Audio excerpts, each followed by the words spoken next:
Hello everyone, नमस्कार, आदाब and welcome. स्वागत करता हूं आप सभी का साइकोलॉजी डेली में। मेरा नाम है Ayush Chandra. I am a government registered psychologist and a fear expert. In today's video I am gonna talk about this particular problem, जहां लोगों को ऐसा लगता है कि उनसे कोई अनहोनी या अप्रिय घटना ना घट जाए। They might do something drastically wrong. They end up doing और taking an action which will result in harming themselves or others। उनको लगता है मैं कोई ऐसा एक्शन ना ले लूँ जिससे मुझे नुकसान पहुँच जाए या मेरे आसपास वाले लोगों को नुकसान पहुँच जाए। अब ऐसे कई सारे पेशेंट्स मेरे पास आते हैं, उनमें से एक ही केस स्टडी मैं आपसे डिस्कस करता हूँ। तो मेरे पास एक फ़ीमेल आई जो अपने 33rd स्टेज ऑफ लाइफ में थी, अपनी उनकी एज थी 33।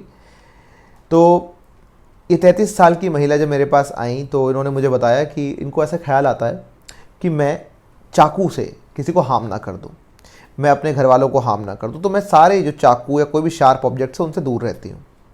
अब इस चक्कर में उन्होंने किचन में जाना छोड़ दिया, बच्चों के लिए खाना बनाना छोड़ दिया, बहुत कुछ छोड़ दिया। फिर उनको लगता था कि मैं कभी गलती से उनको कुछ धक्का ना दे दूँ या उनको हार्म ना कर दूँ, चोट ना पहुँचा दूँ। ये थॉट्स आने की वजह से वो दिन में पूरे दिन कमरे के अंदर ही बैठने लग गई। अब ज़िंदगी इतनी ख़राब हो गई because she is not able to help the kids, she is not able to support the husband, she is just living the life like like a prisoner. तो इससे तकलीफ़ में आकर उन्होंने क्या किया कि अपने आप को सिर्फ एक सोल्यूशन उनके ब्रेन ने निकाला कि घर में बंद कर लो खुद को, अवॉइड करो चीज़ों को, अवॉइड करोगे तो ठीक रहोगे, बाहर निकलोगे तो थॉट्स आएंगे तो तुम कुछ कर लोगी। तो अपने हाथों को अगर बाहर निकलते भी तो बंद करके रखना या जेब में रखना या फोल्ड करके रखना, ऐसे पकड़ के रखना कि कुछ गड़बड़ ना हो जाए, मैं कुछ ऐसा अप्रिय एक्शन ना कर दूँ। उनको कभी कभी ये भी थॉट आते थे कि मैं कहीं से जंप ना कर लूँ। तो ऐसे बड़े सारे पेशेंट आते हैं, इनको ऐसे जंप करने के थॉट आते हैं, या स्पिट ना कर दूँ या कपड़े ना खोल दूँ या मैं मर ना जाऊँ, मैं कहीं से कुछ और हार्म ना कर दूँ किसी और को। कई लोगों को, कई महिलाओं को स्पेशली पोस्टपार्टम ओसीडी भी होता है, जहाँ उनको लगता है मैं अपने बच्चे को हार्म ना कर दूँ। कोई भी ऐसी चीज़, इसी में एक हिट एंड रन ओसीडी भी आता है, कहीं मैं किसी को ठोक ना दूँ, किसी को गाड़ी से ना टक्कर मार दूँ। तो ये सारी चीज़ें आती हैं इम्पल्स रिलेटेड या अर्ज रिलेटेड ओसीडी कहते हैं हम इसको। ओसीडी में अक्सर लोगों की ये धारणा रहती है, मिसकंसेप्शन होता है कि शायद सिर्फ थॉट्स ही आते हैं या सिर्फ इमेजेस आती हैं। एक तीसरी चीज़ भी होती है अर्जेस, इम्पल्सेस भी आती कि मैं ऐसा ना कर दूं, मैं दीवार में टक्कर ना मार दूं, मैं खुद को चोट ना पहुंचा लूं। ये सारी चीज़ें आपको आती हैं क्योंकि आई एम 100% श्योर कि आप एक ऐसे व्यक्ति रहे जीवन में जिसको ये बड़ा ही ज़्यादा डर लगता है हाइपर रिस्पॉन्सिबिलिटी का, कि मेरी साथ या मेरे आसपास वालों के साथ क्या होगा, ये मेरी जिम्मेदारी है। या तो आप एक बड़े ही गुड और बैड को जज करने वाले इंसान रहे होंगे जीवन में कि कुछ भी गलत ना हो मुझसे, मेरी वजह से कुछ हार्म ना हो। तो ये चीज़ें अगर आप पे हैं तो इसको हम अग्रेसिव थॉट्स या हार्म ओसीडी की कैटेगरी में भी डालते हैं, depending on your whole content कि आपको दिक्कत क्या है। अब आते हैं इसके ट्रीटमेंट पर कि ये क्यों हो रहा है और क्या हो रहा है। देखिए, ऐसा है कि थॉट आना एक बहुत ही नॉर्मल बात है किसी भी ह्यूमन बीइंग के लिए। मुझे भी थॉट आ सकता है, मैं कहीं अगर टेरेस पे खड़ा हूँ कोई बड़ी जगह पे, कि यार मैं कूद ना जाऊँ, ऐसे गिर ना जाऊँ।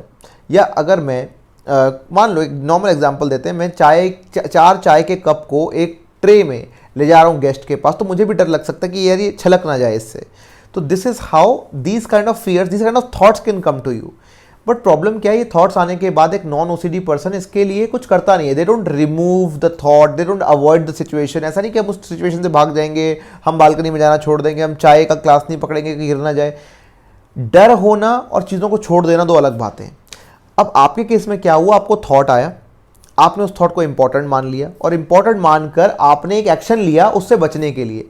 जैसे कि मानो अगर आप बचते नहीं तो थॉट ट्रू ही हो जाता, या आप जंप कर देते या कुछ कर लेते। तो मैंने देखा है महिलाओं को भी, पुरुषों को भी, ज़्यादातर फीमेल्स आती है मेरे पास, मेल्स भी बहुत सारे आते हैं इस चीज़ के लिए, बंद कर लेते हैं अपने आप को।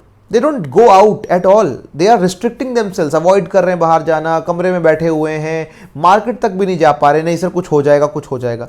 क्या हो जाएगा सर, मैं कुछ कर ना दूँ, मैं स्पिट ना कर दूँ, मैं किसी को धक्का ना दे दूँ, मैं कुछ हार्म ना कर दूँ, बच्चे को हार्म ना कर दूँ। ये चीज़ों की वजह से आप अपने आप को अवॉइड कर रहे हो या रीचेकिंग कर रहे हो। रीचेक करते रहते हो बार बार जाके, ठीक तो है, मैंने कुछ गलत तो नहीं कर दिया। कई बार एक्चुअल में जाके रीचेकिंग करते हो, कई बार दिमाग में सोच सोच के रीचेकिंग करते हो कि मैंने कुछ गलत तो नहीं कर दिया। ये करते रहते हो कि हार्म बच जाए। एक्चुअली में जब भी आप कोई कंपल्शन करते हो, इस बिहेवियर को कंपल्शन कहते हैं, रीचेकिंग को, रीएश्योरेंस को, या बाहर को अवॉइड कर रहे हो, इसको कंपल्शन कहते हैं। जब भी आप कंपल्शन करते हो आपको तसल्ली मिलती है थोड़ी देर के लिए।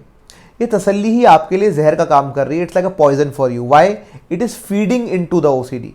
Every time you're taking this compulsive action, your brain is feeling satisfied, relaxed, temporarily it is feeling satisfied, but then brain को आप मैसेज क्या दे रहे हो कि ये कर लिया कंपल्सन, इसलिए मैं सेव हूं, इसलिए मैं सेफ हो गया। आपने कभी अपने ब्रेन को मौका ही नहीं दिया कि अगर मैं एक कंपल्शन ना भी करता, अगर मैं लगाम ना कसता, अगर मैं ढीला भी छोड़ देता खुद को, if I would have just let my self be the way I am, still nothing would have happened to me, nothing was happening to me. This is how you need to understand that every time compulsion is feeding in to OCD. आप message ये दे रहे हो कि इसकी वजह से बच रहा हूं। अवॉइडेंस एंड कंपल्शन आपके ओसीडी लूप को बार बार री इन्फोर्स कर रहा है, और आप इतनी बार कर चुके हो इस चीज को अवॉइड कि अब आपका डर पूरा पक्का हो चुका है। It has become strengthened inside you. Example देता हूँ, मान लो मैं साइकिल चलाना सीख रहा हूँ, साइकिल चलाते चलाते मुझे ख्याल आया कि मैं गिर ना जाऊँ। अब गिरने के डर से मैंने साइकिल चलानी ही छोड़ दी, कभी छुई भी नहीं, मैंने साइकिल चलानी छोड़ दी। तो हर बार मेरा दिल तो यही कहेगा ना कि मैंने इसलिए छोड़ दी क्योंकि मैं गिर जाता। आप फ्यूचर को सेव कर रहे हो, ऐसा ना हो जाए, what if this happen, what if that happen. देखो, अगर आप फ्यूचर के बारे में चिंता करोगे तो ह्यूमन लाइफ ही बहुत मुश्किल है, आप कभी जी ही नहीं पाओगे प्रेजेंट में। इसलिए psychologist like me we keep telling you stay grounded, grounding करो, be in present, here and now, इस मोमेंट में वापस लौट आओ। क्यों? आप मेंटली फ्यूचर में ही रह रहे हो। Something bad will happen, I don't want something bad to happen. अरे आप फ्यूचर को प्रेडिक्ट कर नहीं सकते, नंबर वन। एंड दूसरी बात, ह्यूमन बीइंग्स हो, आप गॉड नहीं हो, आप फ्यूचर में क्या होगा you can not predict and you can not save. I always give this example, परसों बारिश आएगी कि नहीं, I don't know, maybe और maybe not, but I can not wear a raincoat today onwards just in the fear कि आ ना जाए। क्या आप रेनकोट पहन के बैठते हो इस बारे में? नहीं बैठते ना। क्यों नहीं बैठते? जब आएगी तब देखेंगे। अभी आपके जीवन में ऐसा कुछ भी नहीं हो रहा है इतने महीनों और सालों से जो ये बताए कि आप कुछ गलत एक्शन ले सकते हो। There is no proof about it. Also one more thing I want to tell you, neurons, there is something called neurons in the brain. हर एक चीज को पैटर्न बना हुआ है ब्रेन में करने के लिए। ब्रेन में ना एक न्यूरल सिस्टम है पूरा। मान लो कि नोट्स हैं ब्रेन के अंदर, आप क्या कर सकते हो और क्या नहीं कर सकते उसके नोट्स बने हुए हैं। अच्छा समझ लो, जो चीज़ें आपने आज तक नहीं करी हैं आपका ब्रेन वो अचानक से ही करने लग जाए, ये पॉसिबल नहीं है।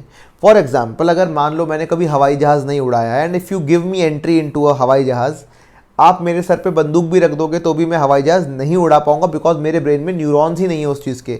सेम विद एनीथिंग, अगर आप मुझे बोलोगे चाइनीज़ पढ़ के दिखाओ तो मैं चाइनीज़ नहीं पढ़ पाऊंगा, बिकॉज मेरे दिमाग में चाइनीज़ पढ़ने के न्यूरॉन्स है ही नहीं। वैसे ही आपकी जो चीज़ें आप डर रहे हो कि ये ना कर दूं वो ना कर दूं, वो पॉसिबल इसलिए भी नहीं है क्योंकि आपके ब्रेन में न्यूरॉन्स ही नहीं है। एग्जैक्टली वो चीज़ क्या आपने लाइफ में आज तक करी है? एग्जैक्टली वो, ये नहीं कि इसकी मिलती जुलती, आपने एग्जैक्टली वो चीज़ कभी करी है? नहीं करी, तो आंसर है कि आप आगे भी नहीं करोगे। ठीक है। और ऐसा नहीं होता कि कोई भी इंसान कोई नई चीज़ अचानक से कर ले। अगर मान लो मैंने आज तक भी मैराथन रन नहीं करी तो मैं अचानक से मैराथन रन नहीं कर सकता, मैं नहीं भाग सकता मैराथन के लिए। तो ये आपको समझना है, न्यूरॉन्स अवेलेबल ही नहीं है कि आप कुछ कर पाओ। तो डरना छोड़ो, जीना शुरू करो और अपने आप को धीरे धीरे अवॉइडेंस से भगाओ, अवॉइडेंस से दूर करो, कंपल्शन को छोड़ो, वापस से चीज़ों को धीरे धीरे फेस करना शुरू करो, ठीक हो जाओगे। If you are not able to get better then take therapy, that's the only route that you have. Also एक बात, थेरेपी से याद आया, बहुत लोग मुझे बोलते हैं कि sir I want to take therapy, I want to take session, but affordability का इशू है।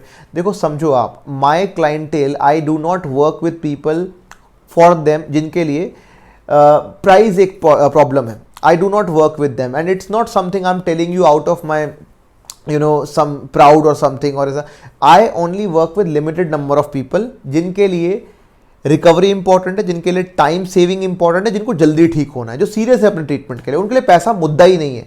I work with these people, okay. अगर आप चाहते हो कि मुझसे या मुझ जैसी सर्विसेज आपको मिल जाएं तो आप या तो मेरी टीम को कॉन्टैक्ट करो, मेरे जूनियर साइकोलॉजिस्ट से आप ले लो अपना सेशन जिनको मैंने ट्रेन किया है, या आप मेरे हमारे जो टीम में सीनियर साइकोलॉजिस्ट है उनसे सेशन ले लो। अगर आप मुझसे सेशन लेना चाहते हो तो प्राइस अगर आपके लिए प्रॉब्लम है तो this is not the space for you. फिर आप यूट्यूब से सीखो, मैं जितना इन्फॉर्मेशन दे रहा हूँ मैं बिल्कुल परफेक्ट वही इन्फॉर्मेशन देता हूँ जो मैं अपने पेशेंट्स को दे रहा हूँ। हाँ, कुछ चीज़ें आपके लिए नहीं होंगी वो अलग बात है, स्पेशली आपके लिए नहीं होंगी वो भी एक अलग बात है, बट जितना भी दे सकूँगा मैं दूंगा यहाँ पे फ्री रिसोर्स में। One more thing, I also do I have made a self healing course, एक सेल्फ रिकवरी कोर्स भी है जो कि वर्कशॉप है जो मैंने बनाया है आपके लिए। बहुत सारे लोगों को वो ज़्यादा अफोर्डेबल लगता है, वो एक बार आप परचेस कर लेते हो तो आप अपनी हीलिंग करते रहते हो। उसमें 30 थेरेपीज़ हैं डिफरेंट, हाउ टू प्रैक्टिस कैसे करनी है, क्या है वो चीज़ उसके अंदर है। अगर वो चाहते हो तो उसका लिंक भी मेरी टीम आपको दे देगी, आप वो भी परचेस कर सकते हो। वो समझ लो मेरे एक सेशन की कीमत में वो आपको 30 थेरेपीज मैंने प्री रिकॉर्डेड बनाई है। जिन लोगों को अफोर्डेबिलिटी का इशू है वो वहाँ से ठीक हो सकते हैं। इतना कर लो।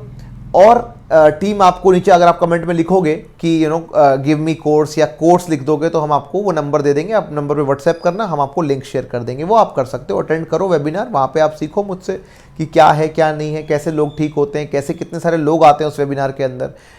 तो ये सब चीज़ें अगर आप करते हो तो ये ऑप्शन है ठीक होने के। अदरवाइज इसकी सफरिंग तो लाइफ लॉन्ग है। आप जिस तरीके से चल रहे हो बिना थेरेपी के सफरिंग चलती ही रहेगी।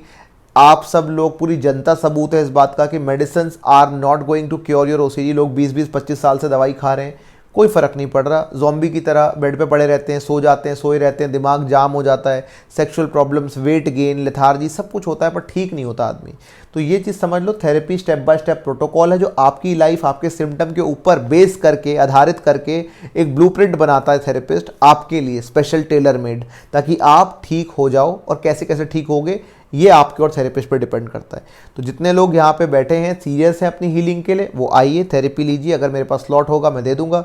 अगर आपके लिए पैसा इशू नहीं है तो I will be happy to help you. है भी तो आप दूसरे कोर्सेज जैसे कि मेरा वेबिनार हो गया, मेरे प्री रिकॉर्डेड कोर्स होगा, या मेरे जूनियर साइकोलॉजिस्ट हो गए, उनकी मदद लो। कोई सवाल है तो नीचे कमेंट सेक्शन में लिखना, मैं अगली वीडियो में जवाब देने की कोशिश करूँगा। ये वीडियो भी मैंने कमेंट सेक्शन से किसी के कमेंट के ऊपर ही बनाई है, वहीं से मुझे रिमाइंडर आया तो मैंने बनाई। आप भी अगर अपना सवाल पूछोगे तो मैं नेक्स्ट वीडियो में आपका जवाब देने की कोशिश करूंगा। नोटिफिकेशन बेल ज़रूर दबा दो, अभी दबा दो, सब्सक्राइब भी कर लो। क्यों? इसलिए मैं बोल रहा हूँ, ये नहीं कि मेरे को यूट्यूब से कोई फ़ायदा हो रहा है। मैं चाहता हूँ हर एक इंसान तक फ्री और राइट इन्फॉर्मेशन पहुँचे। ओसीडी का ट्रीटमेंट करना हर बंदे की बस की बात है ही नहीं, चाहे वो कोई भी इंसान हो। ये मैं आपको बता रहा हूँ एक्सपीरियंस से, मैंने झेला हुआ है ओसीडी और आज मैं स्पेशलिस्ट हूँ इसका। तो सब्सक्राइब और नोटिफिकेशन क्यों? मैं हर एक ट्रीटमेंट जब मैं करता हूं लोगों के साथ, मैं जो मेन पॉइंट्स है ना, मैं चाहता हूं मैं आपको शॉर्ट्स में बता दूं। तो यूट्यूब शॉर्ट्स आपको मिलती रहेंगी, तो आपका भी साथ साथ, आप कुछ भी ना करो तो आपको थोड़ा बहुत इन्फॉर्मेशन मिलता रहेगा, which is very important for OCD brain. कि इससे निकलना कैसे, रोज एक एक, दो दो, चार चार टिप्स मैं हर दिन देता हूं मैं, और वो भी बिल्कुल ब्रिलियंट टिप्स होती हैं, उसको मिस आउट मत किया करो। सो इतना करते हैं। I will see you in the next video. Subscribe नहीं किया तो कर लेना, फीडबैक देना, वीडियो कैसी लगी, रिलेट कर पाए या नहीं, आपके साथ ऐसा होता है या नहीं, या कोई और ओसीडी है तो उसके बारे में लिखिए, मैं नई वीडियो में आपका आंसर दूंगा। बहुत जल्दी लाइव करने की भी सोच रहा हूँ, एक लाइव करेंगे जिसमें आपको ओसीडी के बारे में, ब्रेन के बारे में, लेथार्जी, इन सब चीज़ों के बारे में आपको बताऊंगा, शेयर करेंगे, बहुत सारी बातें होंगी वहाँ पे, पर वो सिर्फ मेंबर्स के लिए होगा। तो अगर आप मेंबर नहीं है चैनल पे तो मेंबरशिप आप ले सकते हैं, it will be really helpful for you. बहुत ज़्यादा अमाउंट नहीं है लेकिन मेंबरशिप लेने में फ़ायदा बहुत है। तो मेंबरशिप अगर आपको ऑप्शन नहीं दिख रहा है अपने ऐप के ऊपर तो गूगल क्रोम से जाइए, गूगल खोलिए, उसके अंदर यूट्यूब में जाइए, यूट्यूब लिखिए, वहाँ से यूट्यूब में जाओगे, साइकोलॉजी दिल्ली लिखिए, वहाँ पे सर्च में साइकोलॉजी दिल्ली का चैनल खुलेगा, वहाँ पे मेंबरशिप का ऑप्शन होगा, मेंबरशिप आप ले सकते हैं। बहुत सारे लोग ये भी पूछ रहे थे इसलिए मैंने आंसर दे दिया।